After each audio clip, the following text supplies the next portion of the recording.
نركز شوية مع الضابط المحترم، إن كان مأمور مركز ولا الله أعلى وأعلم بيه الراجل. الله يبارك له في الكلمتين اللي قالهم. نركز بس في الكلمتين اللي قالهم الراجل ده. اسمعوا الفيديو كويس وركزوا معاه في كلامه في إنهاء إزاي الراجل ده أنهى خصومة بين طرفين، مش زي عندنا بنروح نتبهور عشان الصور ونتفشخر فلان بيه جه وفلان علان جه وتاني يوم نموت بعض. اتفرجوا على الضابط وحكمته وكلامه، وصل المعلومة ازاي للناس اللي قاعدة. اتفرجوا عليه وادعوا له ربنا يبارك له، مش زي عندنا الفشخرة والكذب وتاني يوم الناس بتضرب بعضها بالنار. النهارده هعمل الكلام ده ازاي وانا كل اموالي وفلوسي رايحه على الذخيره وعلى السلاح وعلى المحاميين وعلى الصرف على اللي في السجون؟ هحقق الكلام ده ازاي؟ افضل مبلوط طول عمري، طول عمري بعاني، طول عمري مادد ايدي، طول عمري متبهدل. انت اللي بيجيب الشرطه البيت. عمري ما هاجي البيت اخبط على واحد بيته عمران وبيخش ويطلع ومربي عياله وراجل طول ما هو ملوش حاجه جنائيه، مثلا لا قدر الله تاجر مخدرات ولا تاجر سلاح ولا بتاع، هاجي له اعمل له ايه؟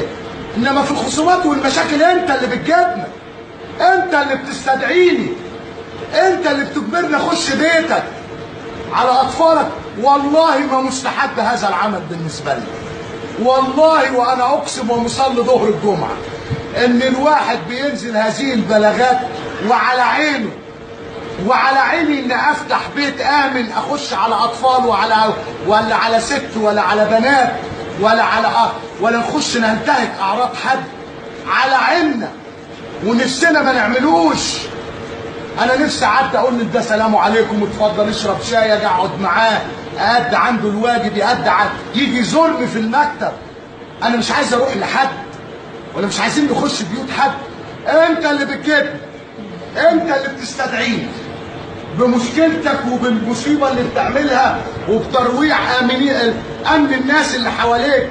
والنهارده ضرب النار وقصه ومشكله، يا ريت قصر على اطرافها فقط، ما على الجار اللي عندي، والناس تكرهك وتلعنك وتدعي عليك على اساس سممت هدوء المنطقه بتاعتهم، وخايف على ابنه اللي طالع، وخايف وهو رايح زراعته تجيله طلقه من كده. وشفنا طبعا في البلاد اللي حوالينا قصه في بني محمد يموت فيها واد في كوم المنصوره طفل 11 سنه، قصه في مش عارف ايه واحد معدي ياخد له طلقه في برضه في بني محمد ناحيه العيسه وبتاع، ياخد طلقه في رجليه والشنابله وهكذا من امثله كتيره. طب ايه ذنب الناس دي؟